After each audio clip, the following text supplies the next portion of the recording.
Okay, we should be live now. At least I think. How's it going, everyone? My name is Mitchellmander, and welcome to my live stream. Today we're going to be talking about Pokemon Horizons, episode 107. The debut of Mega Dragonite. Roy and Ult versus those two goons from the Explorers. So, how was this episode overall? Well, before we get on, just kind of giving a lowdown for those that are new to the channel. You're coming across this stream for the first time.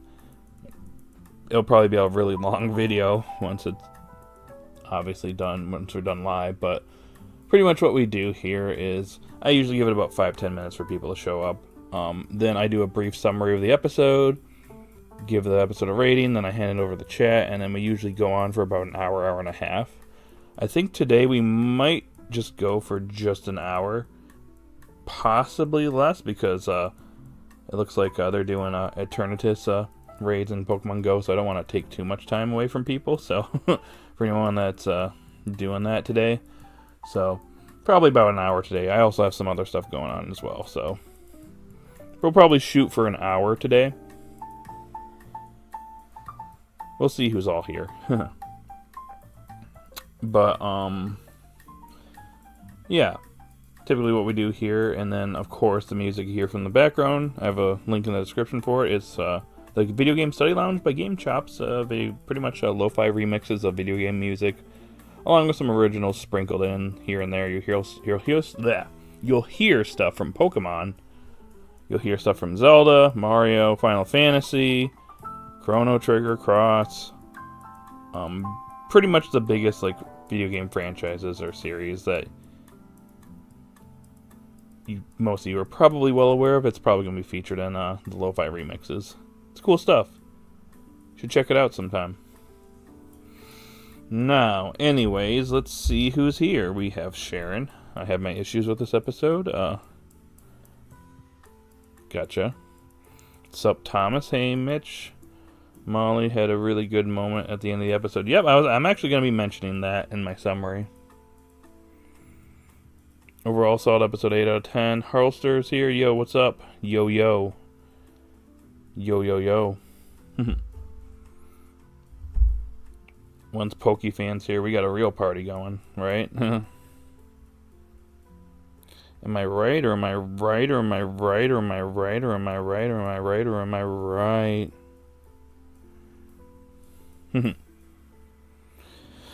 How are you all doing this lovely Saturday? We got some Eternatus raids that are going on here today, so I will be, like I said earlier, might call it early today and maybe go just an hour, just so anyone that's doing Eternatus raids can, participate in them. I got a few things going on myself, but I might try and squeeze in a raid.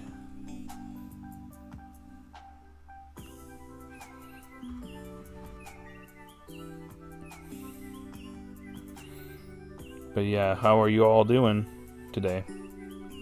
Hope you're all doing well.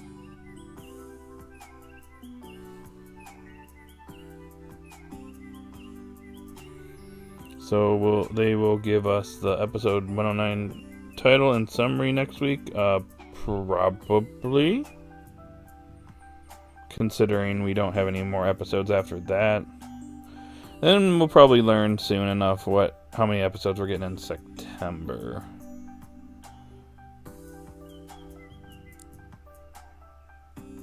Not sure where the rest of this arc goes from here, but yeah.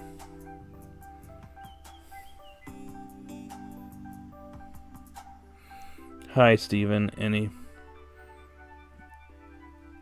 prits on this of what's next? Kind of hard to say.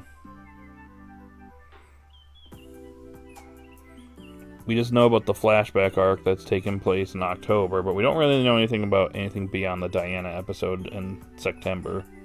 So, till we get that episode, more episode titles and summaries, I kind of am Not sure what's next. There is something that I'm going to post. I don't know if I'm going to be able to post it today, but tomorrow. There was something that the anipoke page posted about when we'll be getting more information on the Kalos flashback arc, or just what they're calling Mega Evolution episode. Personally, I wish they would have just called it something different, because we have those Mega Evolution specials from X and Y. So, probably should have called it something different.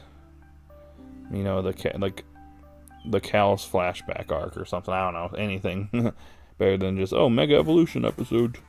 Been pretty but not bad necessarily. Gotcha. Well, hopefully you get that, you turn that into pretty good. Sup, Pokefan. Pokefan's in the party. He's up in the he house. His house.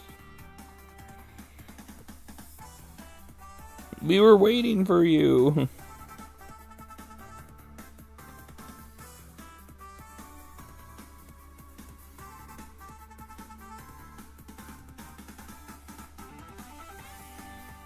So Diane knew Hamburg for years. Yeah, that's been established.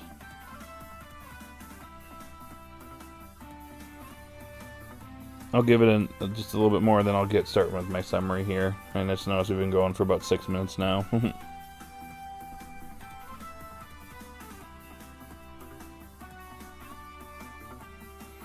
I like this episode, pretty cool. We see Ult bond with Dragonite. Yep. Good stuff. Anywho, I'm going to stop there, and I'm going to go ahead and start my summary for this episode. So I'll stop reading at I like this episode that Pokefan said, and then we'll resume here in a few minutes. But for now, I'm going to do my summary for this episode. Chat, you can go on and keep dropping some comments as I go through my summary, but I will get back to you guys once I am done with the summary here. So, anyways, this episode starts off pretty much where the last one ended off at, with Ult chasing after those two goons. But actually, before we get onto that, the very beginning of this episode was actually kind of a surprise. Hamber and Diana had reunited, and they're on good terms again. That's good. And they're talking. He reveals that, you know, besides Rayquaza, the other 5 hero Pokemon have been captured by Spinel. And I like how he says, like, you know, the ones that will probably be the ones that defeat Spinel or take him down would be the ones that inherited Master Gibeon and Lucius's wills, being Amethio and Liko. So, thought that was kind of neat. Anyways, Ult is chasing after those two goons. And, yeah, ends up sneaking into the Exceed base, or Explorer's base, or whatever you want to call it. And Spinel's actually there, but Ult actually ends up screwing up, and he actually gets caught. He manages to get Sableye away, and Sableye's able to run off and get to Roy and tell him what's going on, but Ult gets captured. He notices the hero Pokemon, actually. Kind of interesting that they're there at that base, so we know where the hero Pokemon are at now. I'm wondering if maybe Ult is going to say something to the others, and maybe this might be kind of where we're going at with the end of this arc, with the Rising Voltaclers, you know, going to the base and trying to free the hero Pokemon. But more on that in a minute. Ult is thrown into his bedroom. One thing that is interesting is that Agate actually talks to Spinel, and she actually we see a little bit of disagreement here with between the two, which I thought was kind of interesting. And one thing, though, is that Spinel's actually playing things smart, because he knows that Hammer's up to no good. It seems like he's been away for a little too long, so being away a little bit too long is kind of making him a little suspicious, so I get the feeling that Spinel is going to act on that soon and, you know, try to nip him in the bud.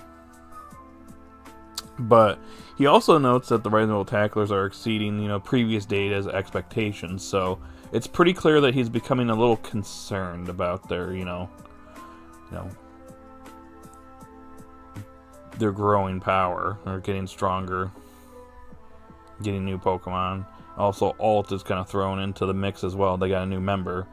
I like how he notes that they're leaderless. And another thing that Hamber notes to Diana is that Spinel is probably going to be aiming to disband the Rising Tacklers again. So, seems like that's going to be what Spinel is going to be trying to do here soon. Trying to strike while the iron's hot, so to say. But, anyways, I just find it interesting that Spinel and Aga have a little disagreement here. She thinks she's being a little too hasty, and he's like, no, we need to, we actually need to pay attention to them. They might actually be onto something. I like how he's actually spying on Roy. Interesting that he's just keeping tabs on all of them. It's kind of interesting. Anyway, Sableye makes its way to Roy, alerts Roy that Ult's been captured, so Roy makes it to the base, breaks Ult out of his little, I wouldn't say jail cell or anything, but like the room he was held captive in.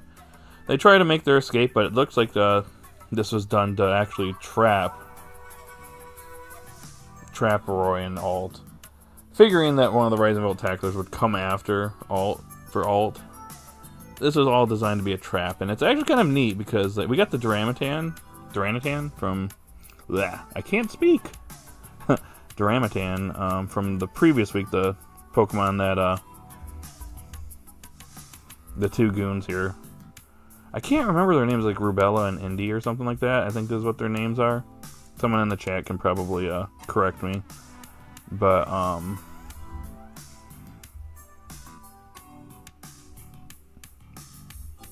yeah, they bring back their Duranitan from earlier in its defensive state, so and they're also on strong spheres, so they're additionally being powered up by that. But the thing that was causing like the gravity issues was the Rabsca. They have like a bunch of them, so they're kind of trying to put things in their in their favor. So making a disadvantage for Roy and Ult to try and like attack them. So what they were doing was actually kind of smart, honestly.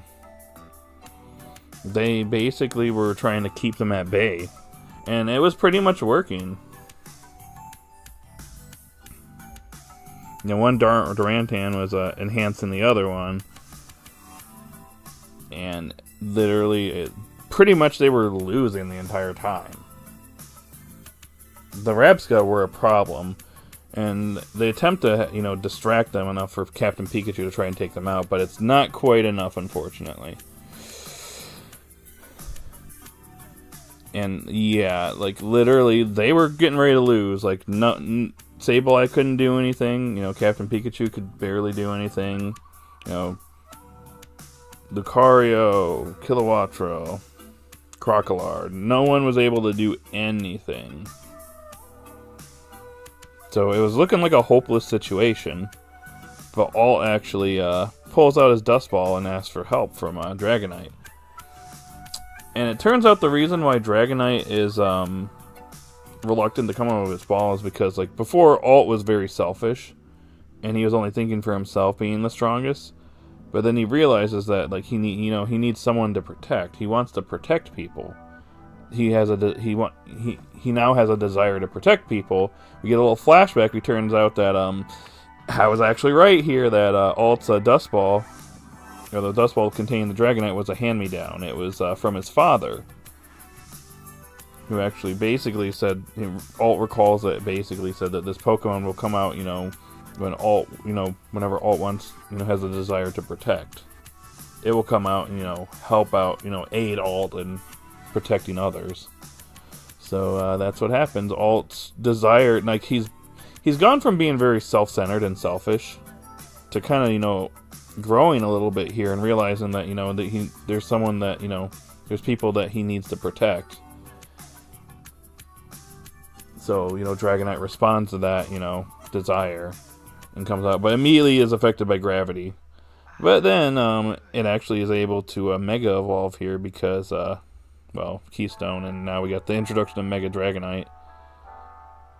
And so, we get Mega Dragonite debuting in the anime. It takes out the Rabsca, which greatly helps the others. So now that we got Mega Dragonite on one hand. On the other hand, we have Mega Lucario to aid the Mega Dragonite. And they're able to take out the Pokemon, and they win! And manage to escape from the Exceed building, or Explorer's base, whatever you want to call it. But anyways, they make their way out of there. You know, Ult now declares that not only is he going to be the strongest, but he's going to protect Roy. I thought that was interesting. They make their way back to the Rainbow Tackler, you know, to the Bravasagi. Reunite with everyone. Kind of say what happened a little bit. A really nice moment with Molly at the end where Alt's talking with her. And and she was the one that witnessed him running away in the first place and kind of figured he'd come back. And she's like, yep, been there, done that. You know, I was the same way. I did the same thing. So, you know, it just, you know, you eventually learn, you know, of a place, you know, to, you know, come home to, you know, a place where you belong. It shows a lot of maturity. It shows that she was once in the same boat at one point in her life, and, you know, she's matured quite a bit. And we see kind of Alt is like, oh, I don't understand it, but thanks. So, I don't know, it was a really neat moment, in my opinion. But yeah, that's pretty much where the episode wraps up. So, overall, I thought this was actually a pretty solid episode. I think this, like, I guess you can call it, like, a mini arc within Mega Voltage. With Alt, and then eventually, you know, Alt and Roy having their fight, he runs away, and then eventually Roy tries to catch up with them, and they end up taking on the Explorers. This was a very good arc. Very good, in my opinion. It was very much needed for Alt. He's desperately needed some development, and he got it in these 2 episodes. It's actually really good. It shows that, you know, he's coming around. He's developed. He's less self-centered now. He actually, you know, has a desire to protect the others. You know, it's not just about strength. He realizes that, you know, he needs someone to, you know, protect. And that's good. I like it.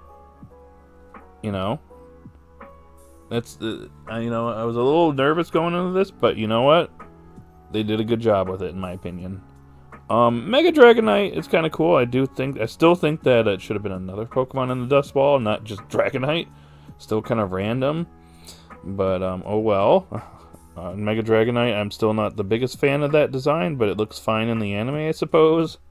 But, yeah, we got, you know, now Spinel's got to pay attention a little bit more, because, you know, this Dragonite is a brand new thing, and I think he was kind of surprised, like, slightly surprised when they told him that. Like, oh, really? So now he's going to have to factor that into, you know, the strength that the Risebelt Tacklers have. So, yeah. I would probably say this is a solid 8 in my opinion. So, good stuff in my opinion. Anyways, time to get caught up on chat. Let's see if we can catch up. Where I last left off. The next thing in chat said, so question. Who was Alt's father? We don't know. He's just his father. Also sweet, we know his dad gave it to him. Yep. I love that development Alt's character is getting. He's developing in his own Altish mega way. That's a good way to put it. Also, the preview for the next week's episode, Diana and Arcanine wearing shades. Right in the river room. Yeah, we'll talk about that here soon. Charcadet also tossing Rotom Wash, yeah. Dan also has a Rotom Wash as her Pokemon, yeah, maybe. Anyways, we'll talk about that in a minute. Yeah, I forgot Roy here. Did Roy see the heroes, or was it just Alt? From our perspective, it was just Alt that saw that. So, my prediction is that he's going to say something. And so the others are going to probably see if they can try to release them, that's kind of like the hint that's the foreshadowing I'm getting here, is that Alt realized that, and he's going to mention something like, hey, I saw these Pokemon, and he's like, oh, what Pokemon are there? Oh, I saw a Lapras with a scar, you know, a weird Pokemon that looks like, you know, Scizor, but not. It looks more ancient. They're going to put the pieces together and be like, oh, it's there. We get a giant raid in the Explorer's base and something ends up going wrong. Could be. It'd be nice if maybe they release one of the hero Pokemon, so they get some strength on their side. I think this arc will end with a big clash between Red and White Tacklers and the Dark Explorers battling it out to free the hero Pokemon. I mean, just the Explorers. Are we calling them the Dark Explorers now? Is that what Spinel's labeled as Explorers? I'm unaware of that. Honestly, Spinel having eyes everywhere isn't anything new. Bro wants to make sure he's always 10 steps ahead. Yep. Rubula and Indy. Yep. I got it right. Especially because Pokemon can't fly when gravity is up. Yeah, gravity is freaking OP. Like, oh my gosh. Yeah, it was even affecting Dragonite there. It would force... Well, another thing, too, is it seems like multiple of the Rapscal were using gravity as well. So that might... They might have been kind of just combining their, like, abilities or something. So it was probably, like, hawked up on, you know, more power. We didn't see it affected by the strong spheres, but I wouldn't be surprised if maybe one of them might have been affected. I don't know. But that's just a theory. A game theory. Sorry, I had to do it. It would force them down, but it's literally like having to force yourself to get back up. Yep. I've seen Dragon Ball Z. I know what happens when you go and do gravity training. I mean, Zen mode, Galarian Darmanitan is nothing to sneeze at. It's pretty strong in the games. And then you add a strong spear on top of that, and you got a pretty dangerous concoction there. Love that the intro and outro keeps getting constantly updated with the new events in Pokemon. Yeah, it's good stuff. I mean, they've done that in the past, though. But yeah, it's nice that they continue to do that. This gravity was like the gravity they'd use in training in the early stage of Dragon Ball Z. Literally. I didn't even get to that comment, and that's what I was thinking. Great minds think alike, Harlster. Yep. King Kai's planet, and then the gravity training on the ship dynamic, and then during the 3-year time. Or the 3-year training for the androids. Vegeta was on the gravitational chamber or whatever. And then the filler scene where Yamcha tries to attempt 300 times gravity and almost gets crushed like a pancake. Not gonna lie, I have to respect it. 3 times the training that Goku did, and he still managed to survive it. Just saying. Anyways, back to the subject at hand. Not gonna lie, I would have loved it if Mega Dragonite was previously revealed in a trailer, and they completely kept it a secret and revealed it in this episode. Wasn't revealed in the episode. Yeah, I agree. I feel like that we will also see Mega Vitriol appear in this series. We'll see. Maybe in the flashback arc. Ugh. Like how Alt hasn't changed his dream, but altered it. You could say altered. So while he still wants to be the strongest, it's now to protect the things and people he cares about. It's good stuff. Instead of just being the strongest for the sake of being the strongest. Yep, he's less self-centered now. That's good. Good development. I also like the way they handled the disobedient Pokemon trope, where it's the fact that it wouldn't listen because Alt's mindset wasn't in the correct place. I know, that was really good. And I like the flashback where he kind of remembers what his dad told him when he was younger. It was good stuff. I wonder if we'll ever see his dad in series and not in flashback. By the way, crazy coincidence, Roy had Rayquaza's ball since he was younger, and now Alt had Dragonite's ball since he was younger. And both are Dragon Flying type. It's nice. It's a nice parallel there. That's a good connection you made there, Pokefan.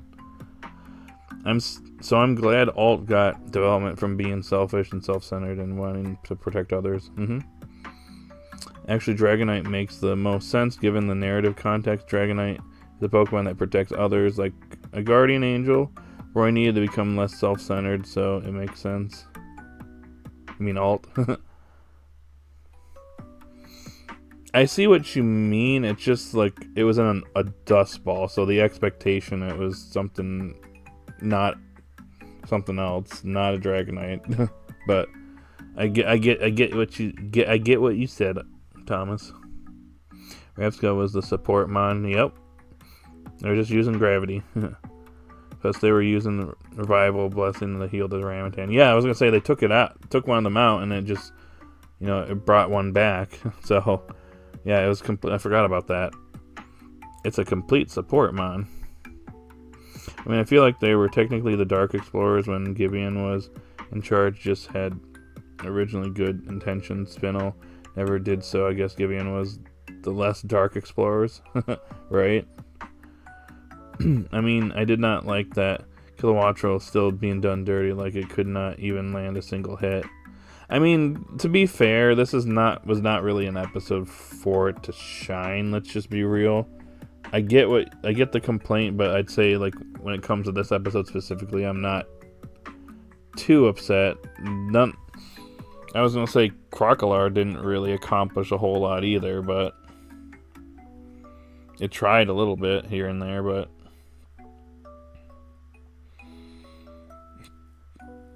maybe when it gets more of a focus episode on it, then sure. But like, I guess when it comes to this, I wouldn't consider it a nitpick really in this scenario. I like the fact that it was at least present there. Hey, look at that, a Pokemon Lo-Fi song.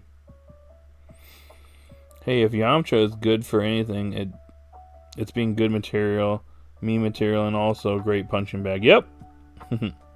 True that. I mean, I did not like it when Alt pushed Sableye up against the wall. Well, it was a little aggressive, but he did it to, get it away from the, being influenced by the gravity. So kind of had to do that. So I wouldn't say that that's really an issue. He was originally the one who was always jobbed out and the strongest mysterious characters during the tournaments in Dragon Ball. Yeah, he always lost in the quarterfinals. He was always paired up against opponents that either won or were just like really powerful. First two tournaments was the champion he went up against. Third one, it was Kami disguised as that one dude. And yeah, at that point, there was no way he was winning.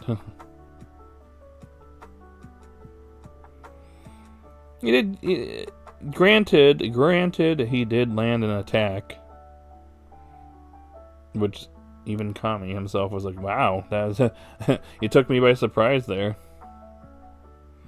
But that's about it. Alt has really grown on me. Honestly, me too. After these two episodes, I'd say like I was a little worried about him earlier on, but I'd say that he's actually proven himself. So. Still annoying at times, but like I think he's a better character now thanks to what we got in these episodes. So that's a good thing. I mean, Mega Dragonite was a plot for winning the fight, was a bit forced, but I get they wanted to showcase it a bit. It is a little bit of a Deus Ex Machina, but like I can kind of forgive it because, it came out in the previous episode because, it was responding to Alt's desire to protect, and even that episode and that situation. So I get the theming here. But yeah, it kind of being able to Mega Evolve into Mega Dragonite here is kind of convenient. A little convenient, though. So some minor criticism there. Not my favorite, but definitely up there in good writing. Alt still has some ways to go as a character, but he's growing on me, I see. Be right back, gotcha. So my guess is that Alt will use Mega Dragonite more in the future, probably at the end of the arc against the battle and the Dark Explorers. Can we just call them the Explorers?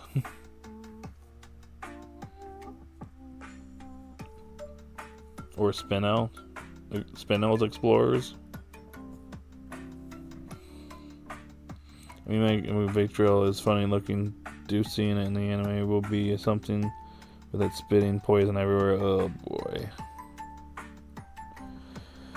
We'll see. I wish Yamcha did keep training.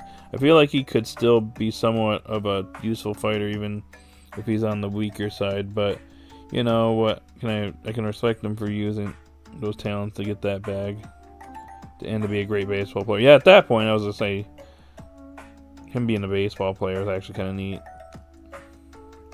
It's one of the better episodes in Super, too. One of the better filler-ish episodes. They even did the pose again. Does gravity affect humans also? It seemed to be affecting Alt and Roy. I mean, I don't see why not. Not a big complaint, but I wish the adult... Rising Bolt Tacklers would be more directly involved in the plot. I can see the issue, but like I kinda am glad they're not fully involved, because I remember one of the complaints earlier on in this series from some people was they didn't really like the adults being present there like at all.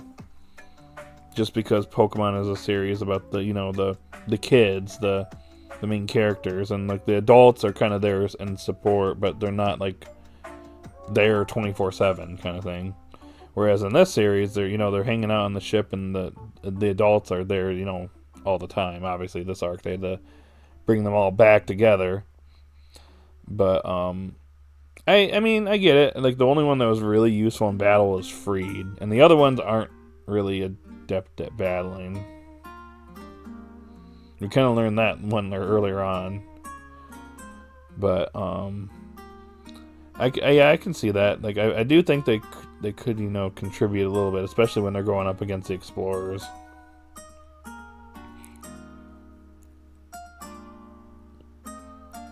I'm just afraid like if the adults were more involved, people would complain. I still remember earlier on people were like, I don't like the fact that they're adults here. Like I saw people saying it defeated the purpose of Pokemon. So I'm like no, not really. Maybe Freed a little bit, but I don't really agree with that criticism. I think the series is trying its own things. So do you think we will see Alt reunite with his father and see how much he has grown as a trainer? I have no clue. I've been wanting to see Roy reunite with his parents, and we have yet to get that, so I don't know. Love Mega Victor Bell, it's goofy. I love it. Really made me think of James Victor Bell in the comedic moments. Oh, God. Imagine if Spinel brings out the hero Pokemon and uses strong spears on them. He very well might do that. And we have to kind of, rebattle them. At least with the Kalos flashback arc, we will find out how Roy got Lucario. Well, yeah. I've seen an episode where Lucario really gets development instead of just being there in battles. Well, we're about to get that, Sharon. I'm just gonna say this right now, just for the record. I think the anipoke community needs to actually be a little bit more patient with certain things. I think the fact that we're getting this flashback arc is an example, because so many people were complaining that Lucario is not, developing. It just was there, And I always said, I'm like, hey, they do a flashback episode, this could resolve the whole thing. And look what we're doing. We're getting not one episode, we're getting 3 episodes of backstory. And it's Roy in his previous design too, so it's kind of interesting. So I like the fact that we are getting these episodes. I'm pretty sure, like, all of you, as soon as that got announced, you gotta imagine, me just grinning over here and being like, yep. I'm like, yep, I called it. I had a feeling there was going to be a flashback arc of some, like at least a flashback episode of some sort regarding it, like how Roy got met Alt, got Lucario, and got their keystones and being able to mega evolve their Pokemon. I knew as soon as I saw that, I'm like, yep, I got my wishes. But yeah, I was very happy yesterday when I got this news, because I'm like, yep, I had a feeling they were going to do this. it kind of felt a little strange that they weren't doing anything with Lucario, and Roy kind of had him. So I was always in the back of my mind, I'm like, they're gonna do something eventually. But there were people online that were dismissing it and being like, no, they just, like, you caught it off screen, this is bad writing, all this stuff, and then boom, look at what the series does. So that's why I say you gotta have a little bit of patience. You know, yeah, at the time it's fine to criticize it in the moment, but like, let's just see where the series takes it from here, and look at what they're doing. This is just once again another example. The community need to be a little bit more patient when it comes to this stuff.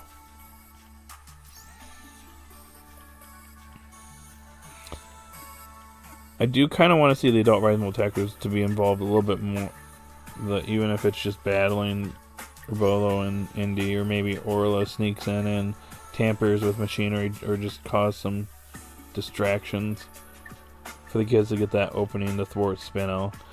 Yeah, I mean, I would like that. It's just that, like, I've seen some of the complaints in the past where people were like, yeah, no.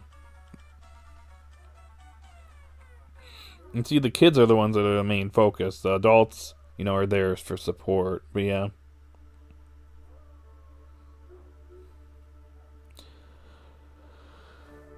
Welcome back.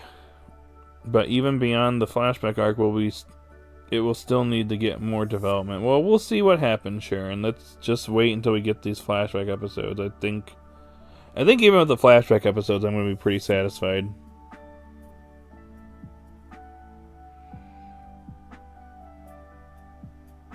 This will at least provide a little bit more background and character, so it's good. Honestly, I'm very happy about the flashback mini arc about time. Yep. I said it was going to happen. I've been saying it for how long? I was saying I wanted an episode. I didn't expect 3, so I'll take it. I will say I'm interested they chose to use X and Y Emma. Surely when we see her again, she won't be in her ZA design. It's only been a year, but I guess it shows this is pre-ZA. Yep. It really was, I guess, just a matter of when instead it would happen. Exactly. This is why I've been saying this for a long time. It's fine to have criticism for it, but we need to wait and see what the series does. If the series didn't do this and they just kept going on, then yes, you know, I was going to say, I'll be the first person to call the series out and be like, yeah, they didn't do this. They should have done this. And yeah, I'm going to critique this. But yeah, just wait and see what happens sometimes. Sup, Devin? Too fast for him. Hey, what can I say? I'm just against Roy beating Nimona. That was too far. The battle's not canon in my eyes. Again, it was just one Pokemon getting knocked out. I don't think it was like the worst thing ever, but like I can see the criticism for the battle though. If it was a full-on battle, I still don't think Roy would have won, but yeah. August is nearly over. Well, I know, man. I can't believe it.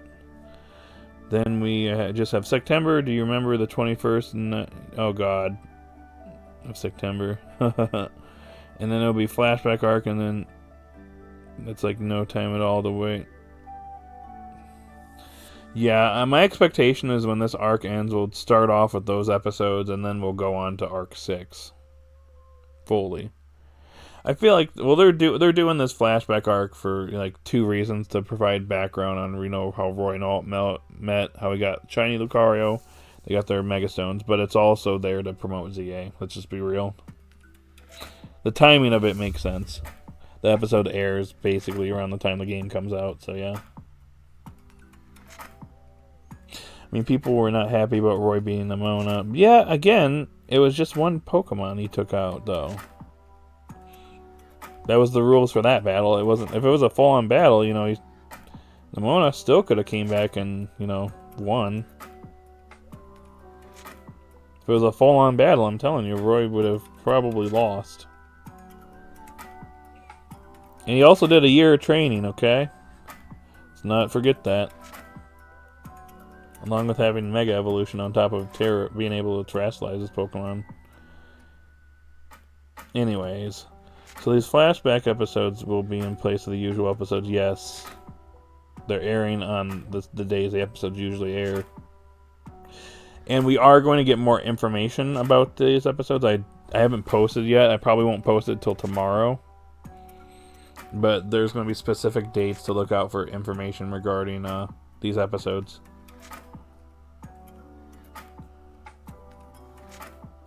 I don't mind him beating Nimona. It's not like it was a full 6v6 plus she was using Rubambi, which was primarily support and utility instead of full-on battling. Yep. Also, not gonna lie, the fact people still complain about Katie versus Liko this season because of the Trap Ghost is bonkers. Yeah, why are we still why is it? Were we still complaining about that? That was a while back now. Move on.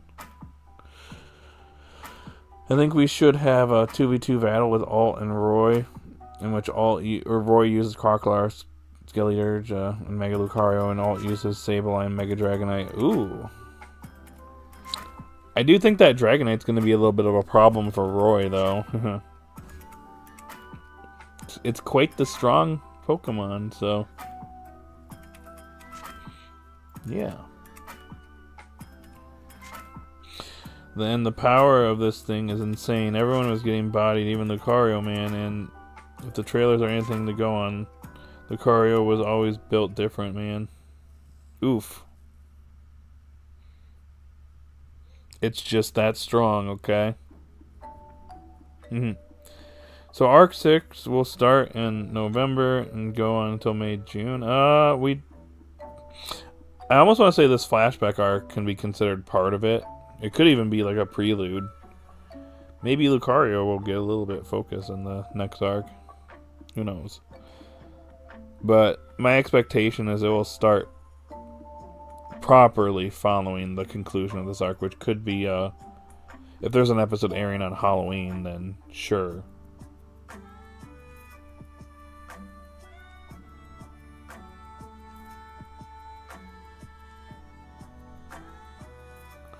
Then it would start in October.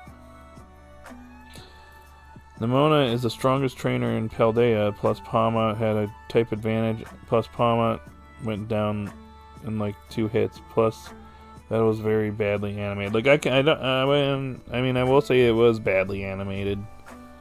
I'll give you that. I'm still gonna say again, the rules for that battle was knock out one Pokemon and it's over. Not knockout, or not every Pokemon goes down. It was the moment one Pokemon faints, that that person loses. It's a little bit of a different rules for this set, or for said battle, though. So that's why I don't really think it's the worst thing of all time. If it was a full-on battle, I still say Nimona wins.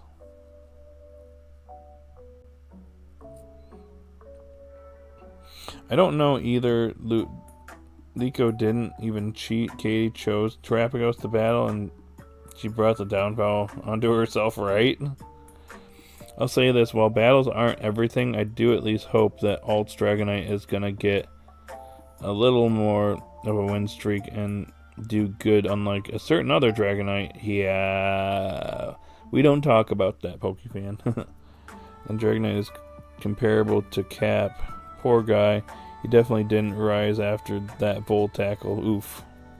Right? He was hurting a bit.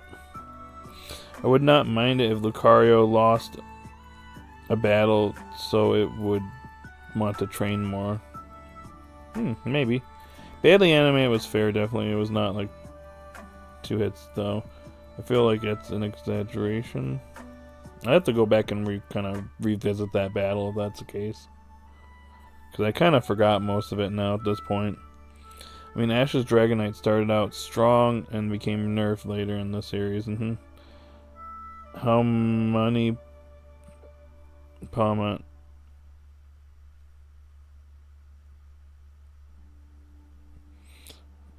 how Palmont went down in 2 hits and Palmont landed a super effective focus punch on Lucario, but Lucario still won.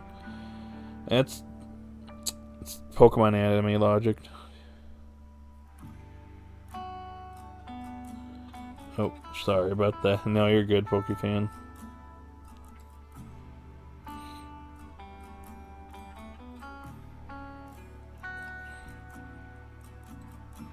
When the Gengar was a punching bag, but gets wins once it could Gigantamax. Yeah, we don't talk about that series. The series that shall not be named.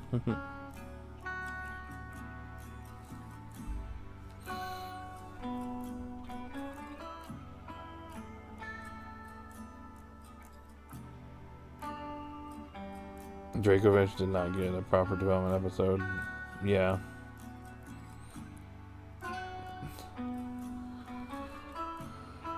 But I don't want to talk about the previous series, guys. I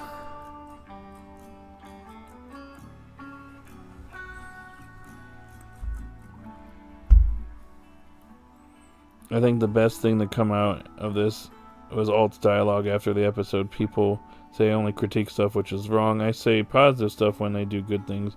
That's why I said this as a 7. Gotcha. No, it was good stuff. I like the conversation that, you know, I like the fact that it connected it because Molly was there. She's like, "Oh, so you're back." It was kind of nice because she's the one that saw him run away initially, and she ties it back. She's like, "Yep, I'd been there, done that." It's nice. It was a nice little moment in the episode. It's not, honestly, both episodes. It's not even like a major thing either, but it's a nice little detail that, you know, that the writers threw in there. Imagine Roy's Mega Lucario versus Alt Mega Dragonite. That would be neat to see. Oh. But I wonder, Sableye wild. So I've never seen its ball. I have no idea. It's my only issue with the Drake, aside from it, definitely was favorite Mon series we don't talk about. Yep. What series is that again? I don't know. Never heard of it. Dragovich who? Gengar what?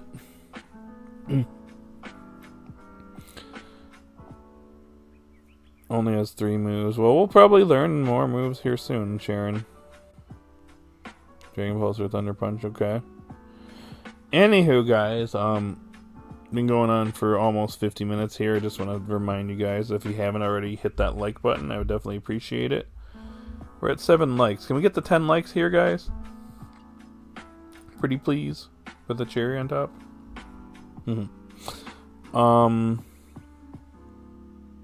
Also, remember to vote in the poll because 10-9 and 8-7 are currently tied with 50% each.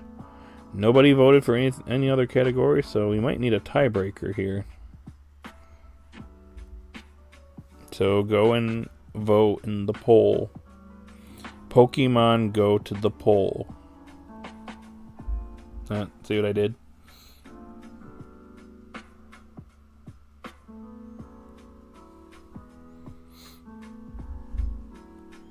Speaking of Pokemon Go, they're doing Eternatus raids today, so I don't know if that's something you guys are doing, but just an FYI.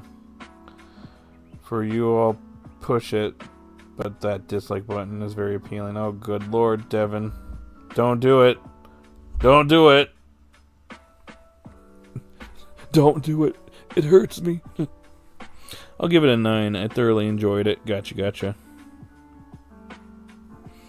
Hey, look. Now we got 10-9 winning.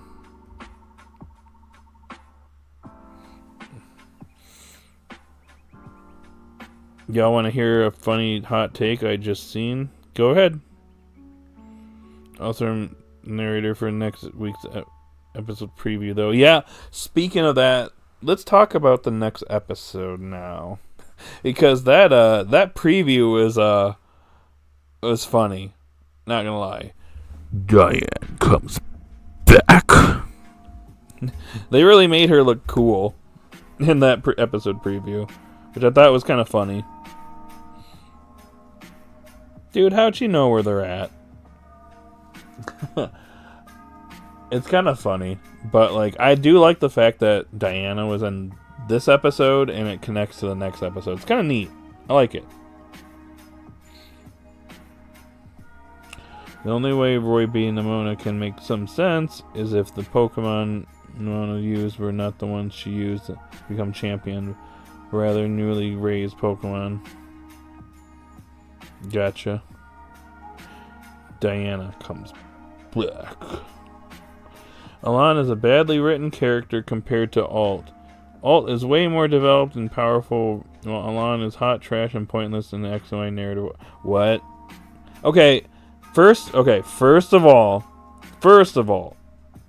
we aren't even nearly done near the end of Pokemon Horizons. So, Ult's still very much a new character. We've only had him in the show for 4 months.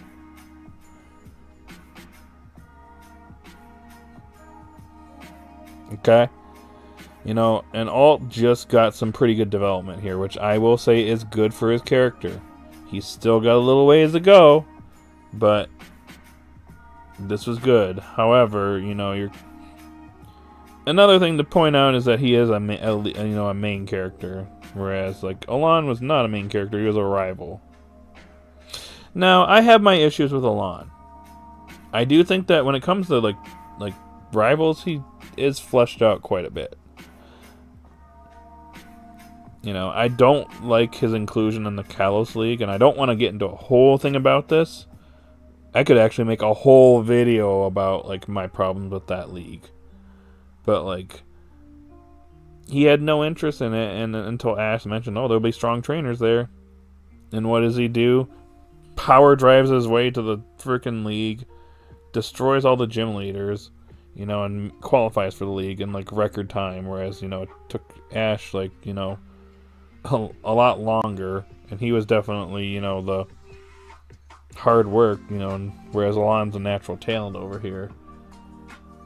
I just have a lot of issues with how that league was written in general.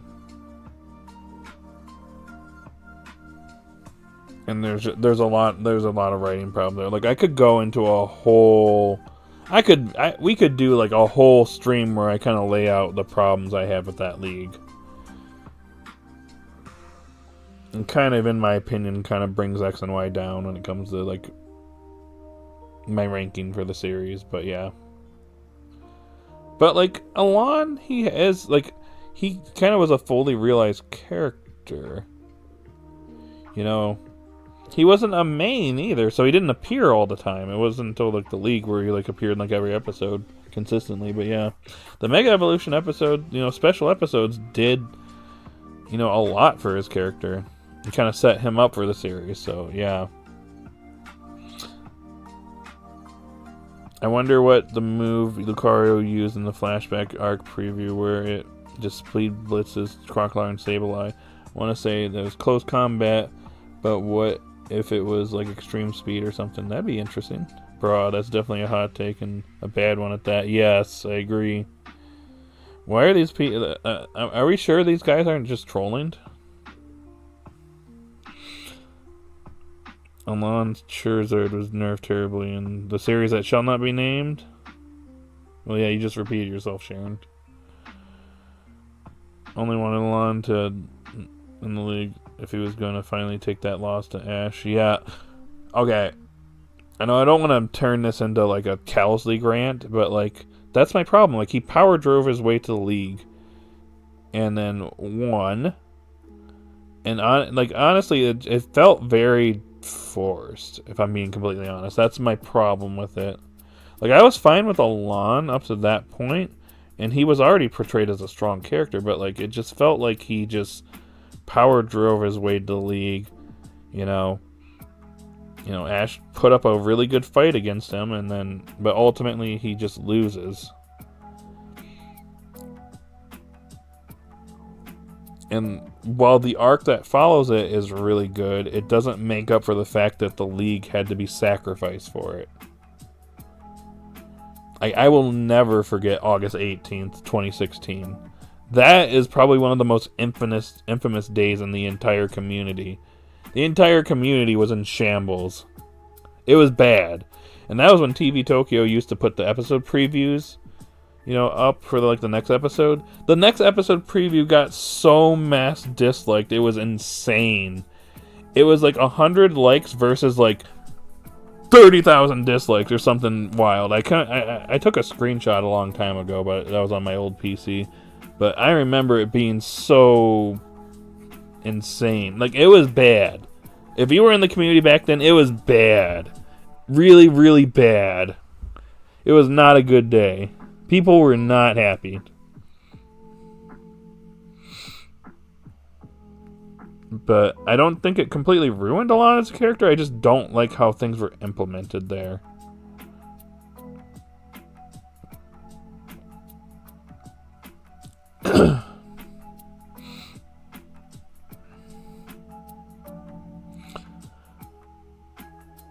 The thing that was going to go toe-to-toe with Mega Evo Crazy would beat 10 Megas in a row. And Ash's special Greninja. I'll say my favorite battle in that league was Ash vs. Sawyer. Yeah, agreed. I don't have any complaints about that one. That was a great one. The whole league, or just Alon beating Ash. The league as a whole, has issues. I think one of the stronger moments, as said, that Harlster said, was Ash vs. Sawyer. Yeah, that was literally the best battle. But there were some other good moments. I do think that Sawyer versus Tierno is kind of underrated, actually. Even though it's a 3v3, but it is kind of, my big issue is the pacing for it. You go into episode 2 and Ash is already winning the quarterfinals, and I'm like, what? His quarterfinal battles in previous tournaments have been happened way later, and it was more tense. Ash versus Paul, that was a quarterfinal battle.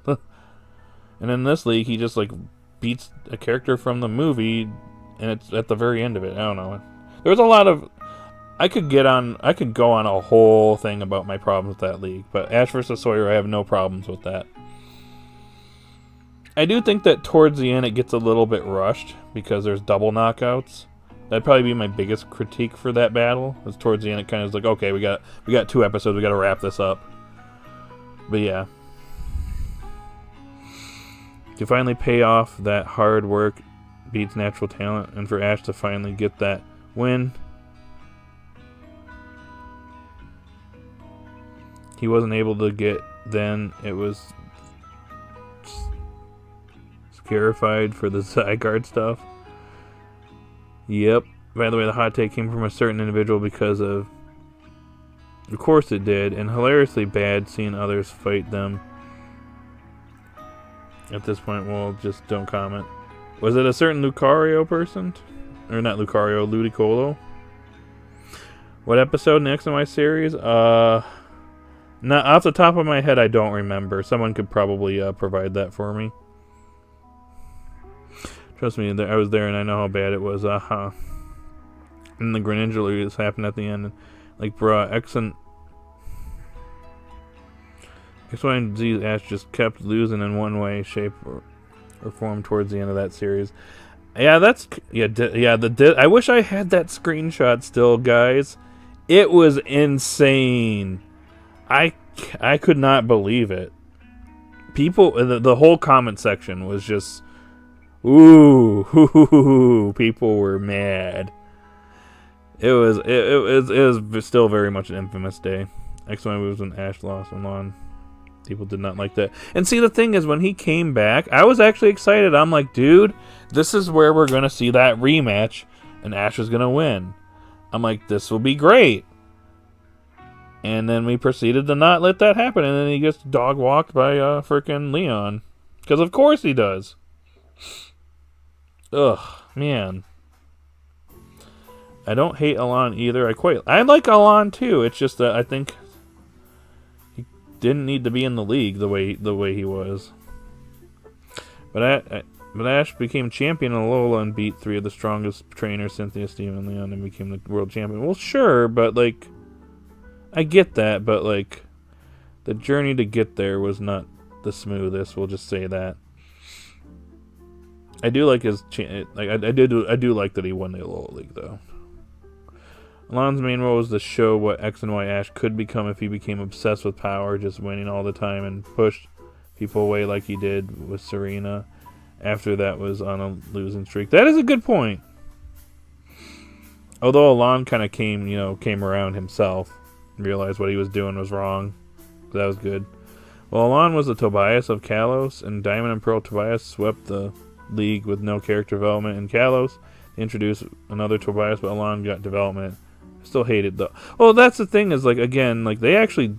I will give X and Y this. They put an effort into, like, actually, developing Alon through those Mega Evolution episodes. And then, before he shows up in the actual series proper, which was good.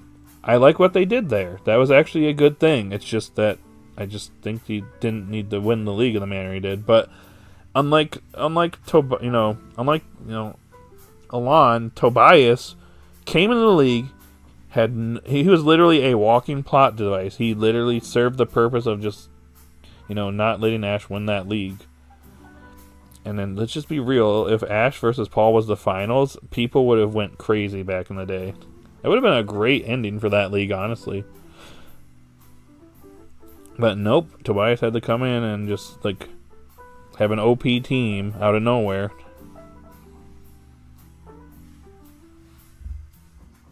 But also, unlike that battle, at least Ash versus Alon, at least Ash defeated all of Alon's Mons except for Charizard, so there's that. Whereas with Tobias, he could only take down 2. And they're legendaries, no less. Like, what? Because Ash forgot the reason he became a trainer originally was because he loved Pokemon, and not just to win. Alon even says that later, yeah, I beat you in the battle, but you beat me in life. Oh yeah, I forgot about that. That is a nice moment. Ash still lost, though.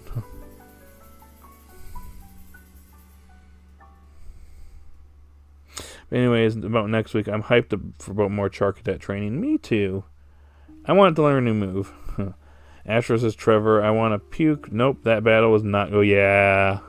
That was sad. Only positive I can give it is it did what it needed to do and show how strong Alon is for the people who didn't watch the Mega Specials. Yep. Well, even before that, he was like winning against Ash very easily. Their last battle before the league, Ash was putting up a pretty decent fight, and Alon actually liked the battle at that point because it's like finally someone that can challenge me. But for the people who did and knew how strong Alon was, it was just pointless. Alon destroyed Trevor and everyone else in the league before battling Ash. Yep. Ash was the only one that put up a decent fight against him. I think Sawyer probably could have too. Leon's Rillaboom took steroids. I swear. Yeah, pretty much. It defeated 4 of Diantha's Pokemon. What? How? I've been watching the anime since 1998. I was there during the Kalos League. I hated it, but Roy vs. Nimona was one of the very few episodes I actively hate. Gotcha. I think I started watching in 99 or 2000. I can't remember when I started watching it. It's been so long.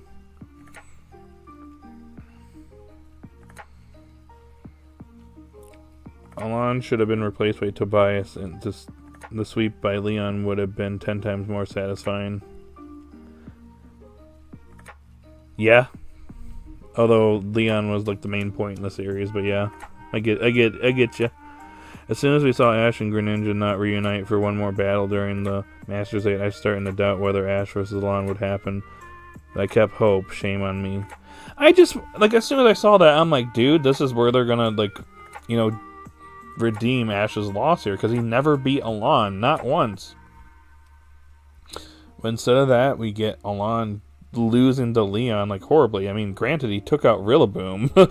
He literally took out Rillaboom, which was, like, destroying Diantha, so I guess that must mean something, right? But, like, ugh. Dude, really? Do we have him to lose that badly? And Ash got that much stronger since Kalos? That he finally beat Leon? Struggled, but he did it. Thoughts on Tierna versus Sawyer? It's a good battle. There's some pretty neat strategies used there by both of them. Although Sawyer's the one that ultimately came out on top. Still pretty good, though. I think that one's an underrated battle. I don't see too many people that talk about it from that league, but you know, along with Ash versus Sawyer, those are like, and then I guess Ash versus Alon, the first half is good. The second half, not so much, but yeah. Dude, everyone forgot that Diana probably caught a new Pokemon right before the beginning of the episode. That would be interesting to see. And maybe like eventually Liko battles it. That'd be cool. Who do you think is stronger between Tobias and Leon? Leon, probably. Narratively, Leon has to be stronger.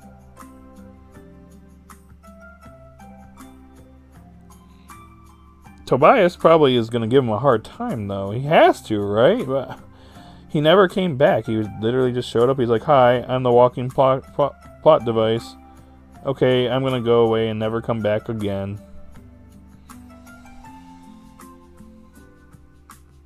One thing I despise more, Ash's last battle we ever see was Corphish versus Politoed. Yeah, oof.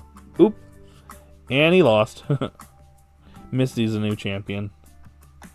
I mean, Tierno was setting up Rain for Raichu to use Thunder, yeah.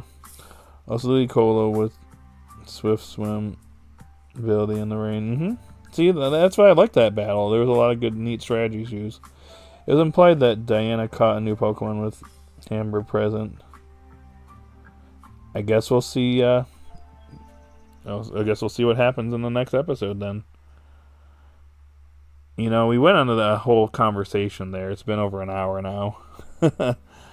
Like I said, I could probably do a whole like video or stream or something talking about my problems with the Kalos League. And let me just say for the record, I think X and Y is a solid series overall. I just think that the ending for that series soured it, in my opinion. They made some decisions that I personally disagree with that kind of brought the series down, which is why I don't really rank it so highly anymore. Some people call it the greatest Pokemon series ever, and you know, you're allowed to have that opinion, but for me, you know, if things are handled better at the end, it probably could have been. It just, that killed it for me, personally. Yeah, I would like to see that still, and Game Shark Hacker Tobias is definitely stronger than he was back then, bro. Someone needs to, like, come up with that scenario. Has anyone made, like, a video talking about a what if Tobias battled Leon kind of thing? That'd be kind of neat. It's not the type of stuff that I make on my channel, but I could see someone out there in the anipoke community, you know, one of the content creators doing something like that. Since we're talking about battles, I still hope if we do the ZA Royale, we see the kids go all out for the sake of obtaining a mystery secret wish they promise. That'd be pretty neat. I just don't know if we're gonna go to Kalos again after this arc, though. Wouldn't it be funny if Roy participated during that flashback? Tierna would have brought a fire Pokemon to battle Sawyer like two of his Pokemon were weak to fire. If he was aware of his team beforehand. It wasn't even the fact that he lost. It made sense Politoed.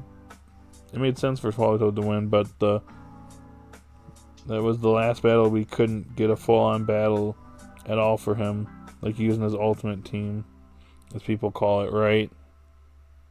He just used a mishmash of different Pokemon during the AMV Pokemon Master episodes. I did like that it was a different crew each episode, though. That was actually something I wanted for Journeys initially.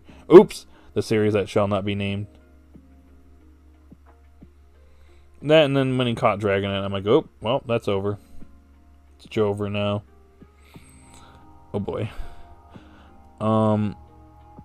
Because especially now with Dragonite, I feel like they could have a chance. Indian Rubella, Darmanitan got the ability patch for the Zen mode ability. Although would suck if they make the four kids battle against each other because they can only have one winner, which makes the kids upset. Wonder who would come out on top at this point. Now we have Dragonite factored into the mix. I agree. I still like X and Y, at least top 3. It swaps between Sun and DP, depends on how I feel. Nothing is perfect, of course. The Team Flare was frosty, but there's some nonsense at the league. People consider like Sun and Moon, X and Y, and DP to be the top series. I personally throw the original series in there. Original through Orange Islands, not Johto. Throw Johto in, obviously the series goes down, but yeah. Original series with Orange Islands is number 3 for me. X and Y it just beats out X and Y slightly. Though I acknowledge that X and Y's battles are a lot flashier and look better than the original series, which definitely was a product of its time. Well, I mentioned it in one of your streams before. I'd have Tobias bring out an Entei and have Leon command Charizard to use Ember and knock it out in one hit.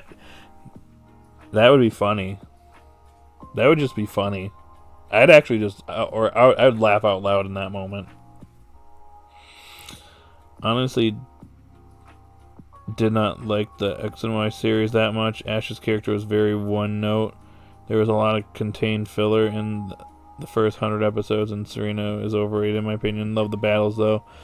I agree with the Ash thing. His character was very, not stagnant, but it was very stiff. A lot of people note that he kind of just, he would have his moments where he had, whenever he just like turned into an idiot.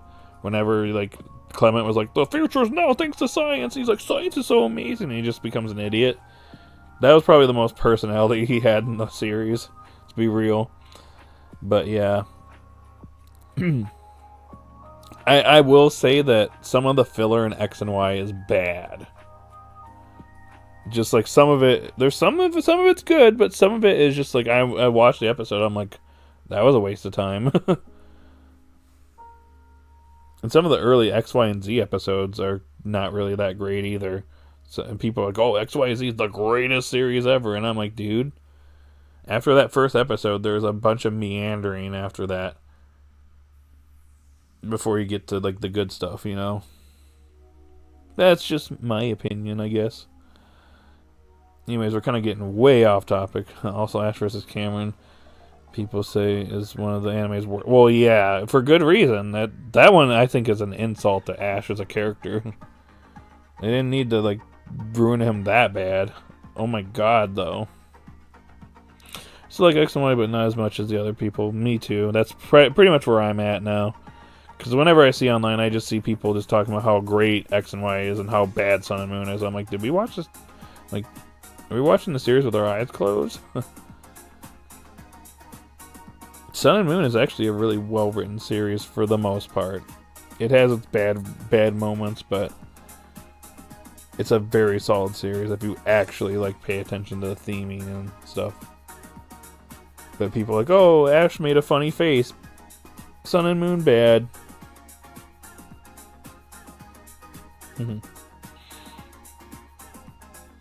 The new anipoke YouTube thumbnail is saying Liko leaving. I'll put it in Discord because it's hilariously bad. Oh, I'd like to see that. Serena should have caught Absol and Meowstic. I mean, the episode where they go into the cave in the mirrors and go into the alternate dimensions was neat. Yeah, okay, that's an example of one of their better filler episodes. I say filler, quote unquote, because some people are like, "Oh no, there's no filler in Pokemon." So, for me, it's Sun and Moon, DP, XY, Hoenn, Journeys, series that shall not be named. Kanto, Orange Islands included, Black and White, and then Johto last. It's mostly similar to what I have. I'd still put Kanto, Orange Islands included up further, but that's just me, though. I mean, the battle between Guzan and Nana, where Primarina gets destroyed by Golisopod, was pretty brutal, yeah. Only reason I probably have Black and White above Johto is because I grew up around that era of Pokemon, even though I can admit that definitely was not a good series. I see. Some of the Sun and Moon and episodes are the best in the whole series, even their filler. Much as the Charger Bug racing up. Yeah, okay. I know we're kind of getting way off track here. And I know we're more than an hour into this stream, and I didn't want it to go this long today, but let me just say, okay, people, like, the problem that I had with Sun and, like, okay, flashback to 2016 for a second. You were in the community back then too, I assume, Thomas, so, you're probably well aware of Sun and Moon's reputation from when it first started. Even before the series started, people hated it. And when the series started, it was just, oh, this is bad. This is another bad episode. Oh, this is just trash. And then, but like the thing about it is like the way that they like characterize certain people, it was just embarrassing. Honestly, I remember back then being like, dude, why are we just like trashing the series? And it's like trying to do its own thing. Like people were like, oh, Sophocles is just fat Clement. He has no character to him. He's just lame. He's just fat Clement. And I'm like, dude, let's just watch the series and see what happens. And I will agree, his first episode, episode 6, is not a very good episode. But like, his subsequent episodes are good. That Charger Bug Racing episode was one of the best filler episodes in that series. Like, Sophocles, yeah, sure, the whole nightlight thing can be kind of lame, but I'm like, dude, you gotta remember, these are kids. There are literally kids that are around that same age that have that issue, so it's like, it makes sense, it's supposed to be relatable. And I liked what they did with the characters in that series. They tried to do something different with them. And people kind of just scoffed at it. But like, a lot of the filler in Sun and Moon was just good. Like, it was just enjoyable. That baseball episode is still one of the best episodes, like, in Pokemon. And it's an episode that has nothing to do with, like, anything crazy. It's not plot, like, important, really. But it's just a fun episode. Like, a lot of Sun and Moon episodes are just fun. But, like, people just didn't want to enjoy it back then. It's kind of just interesting, kind of going back as a retrospective. Sun and Moon DP XY Hoenn Best Wishes series that shall not be named, and then Kanto, then Johto series is last. Gotcha. Horizons I like more than the series that shall not be named. I've watched the series consistently since 1998. Yep, I figured. I just thought I'd throw it out there. So you're probably well aware of how this community was like back in 2016 when Sun and Moon first came out. Very vitriolic, honestly. Sun and Moon was awesome. I don't care about the art style and stuff. Love the characters and the message of the whole series. Animation for the battles was consistent. Good. The animation was the best in that series. Like I can kind of, if the way Ash has designed that series is like not to your taste, that's fair. It takes a little bit of time to get used to how he looks in that series, but like to say that the animation is bad is just flat out like wrong. But it is a solid series when you actually sit down and watch it. I would like to Malocott, Fermentus, and Shinotic. I should have caught Dupander. Yeah, we don't talk about that episode. That was probably one of Sun and Moon's worst episodes. Would have liked the other main characters of Sun and Moon series to caught other Pokemon. Just a joy to watch. I never accept Sun and Moon slander, but genuine and valid criticism is something that I'll always accept. Yeah, and I have my own critiques for Sun and Moon. I mean, even though the League is pretty good, there's some problems with the League. My biggest criticism of Sun and Moon was that Guzma didn't appear until episode 15. What we got from Guzma was good, but it was to do a do and done thing. He didn't get gradual development throughout the series. Same thing with How. I wish How would have actually showed up earlier. Gonna hop off. Been fun like always. Alright, Pokefan. Thank you for hanging out with us today. Hopefully we'll see you in the next one. You look at all the Sun and Moon battles, and I guarantee you it's almost impossible to find more than 3 or 4 badly animated battles. Exactly. Exactly. Hao was done dirty in the Sun and Moon series. He was introduced late in the series when he should have been revealed much earlier in the series. That's what I was saying.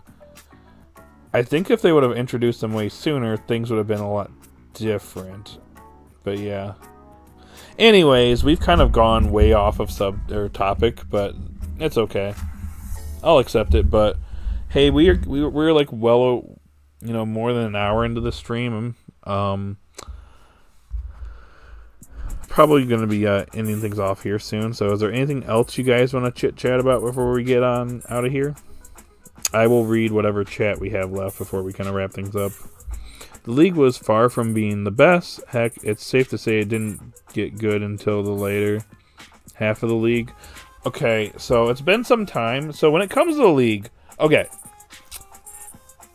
I do agree that, like, with some people's criticism that, like, the league being free for everyone to enter, I'm not really super okay with that. I do think that, like, there should have been a prerequisite, like, hey, you pass one of the grand trials or something like that, and then you can, and then you get, like, the permission from one of the island kahunas or whatever, and then boom, you're in the league. I do wish they would have kind of done that, but that also would have disqualified pretty much everyone but Ash. And I like the fact that all the characters got to participate in the league, which I thought was kind of neat.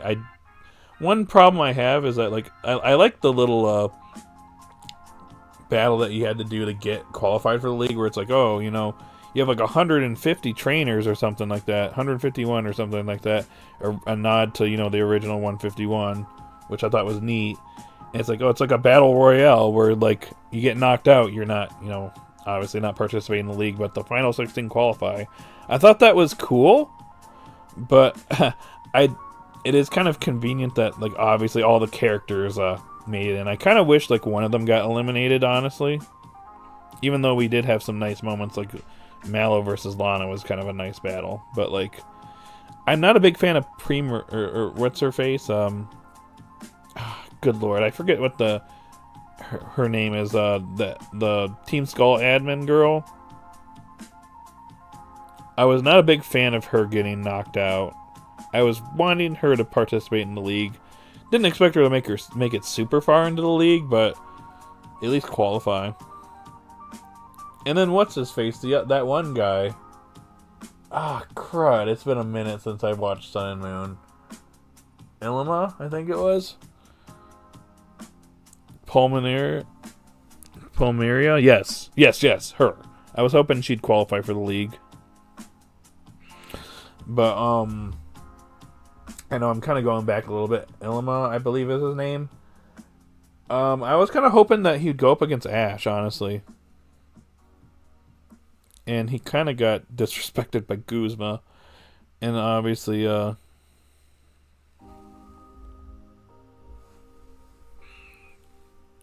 I'm trying to think. Ash vs. Faba, some people had a problem with that one. It's more of a gag battle, and if anything. And it made for a funny moment, like that Hypno face, though. When its thingy got eaten by Melton. It's funny. That was a funny moment. He was devastated. But I do think that Ilima should have battled Ash.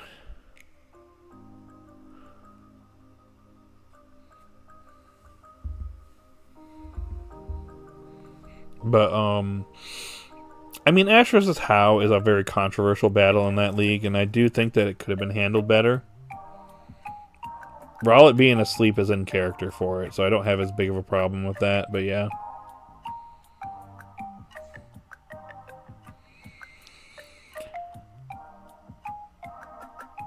But yeah, I was hoping that Ilima would face Ash. That was kind of like one of my hopes for that league. But I'll take Ash vs. Faba. It led to a funny battle.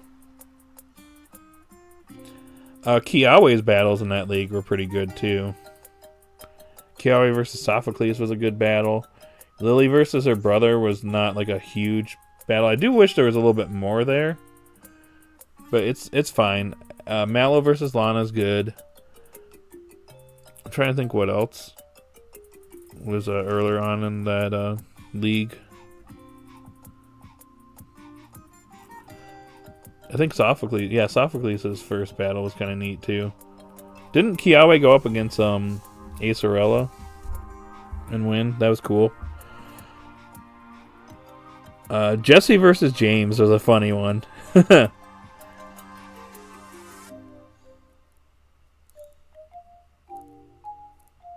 I'm trying to think. I'm trying to remember the pairings because it's been 6 years since that league. Oh my god, what? Dude, time passes so fast. Why is time passing so fast? Stop time. I don't want to be an old man.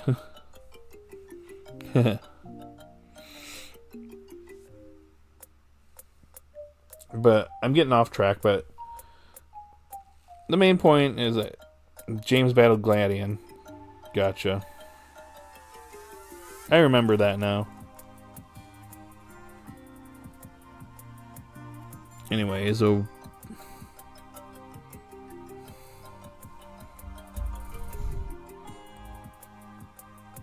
where was I last left off on the chat? At least the series Nimona introduced in episode 10 very early in the series, but Carmen is done dirty, introduced in episode 70 area. I mean, technically she's part of the DLC, so her being introduced later on makes sense. No Kieran, like he should appear. We'll talk about that in a little bit down the road. Could have done so much more with Guzma. We never got a fleshed out backstory, flashback arc of Kukui and Guzma's past, or an episode of how him and Wimpod met in his abusive home life. That would have been great. It would have actually, I think his battle with Ash was great. And they did a good job there. I just wish there was a little bit more. I agree. Because the story was exposition dump during his battle. Yeah, I wish there was a little bit more there. It was still good, but yeah, it could have been better. I'm talking like Lana versus Guzma around there. It started to get good, maybe. Around Lana versus Mallow, you could argue, but was definitely around Guzma versus Lana where it started to pick up. Yeah, I think I can agree with that. I still think Jesse versus James was funny, though.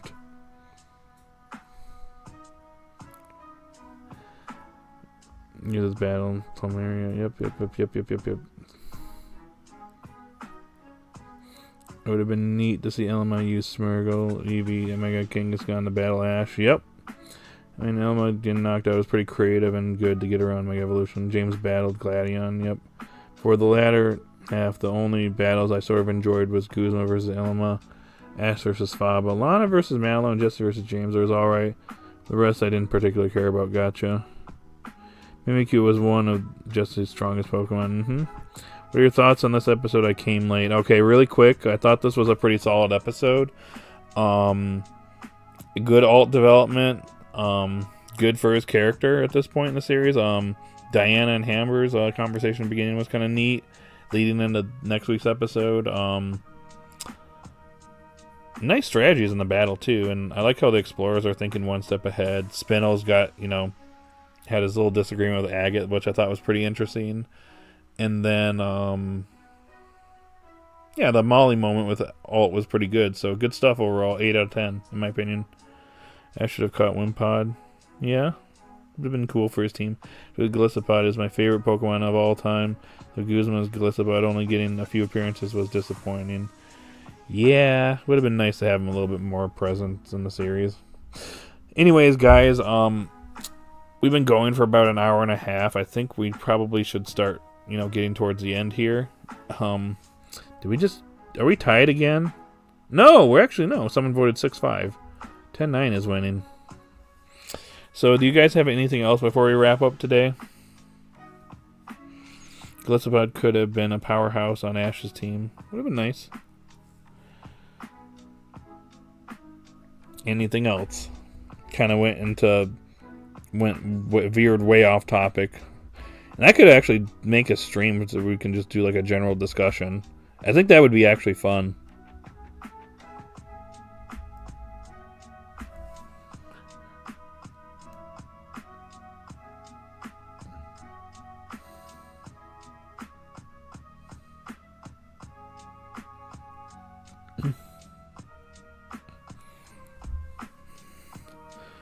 when they find out where the heroes are kept, I feel Spinel's going to use that to set up a trap for them.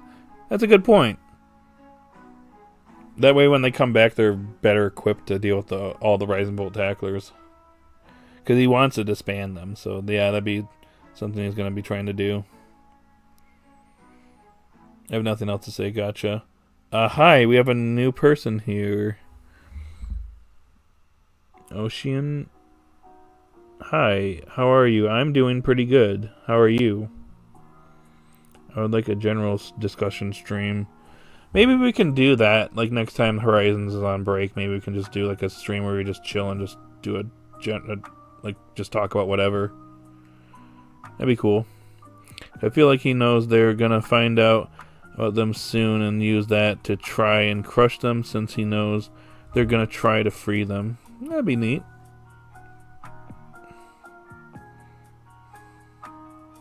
I can see Spinel already planning something like that, or thinking something like that, you know, might come up. Then I think he gets outsmarted by a variable that he didn't account for. A surprise appearance from either a Meteor or Freed, or maybe both. I could see that.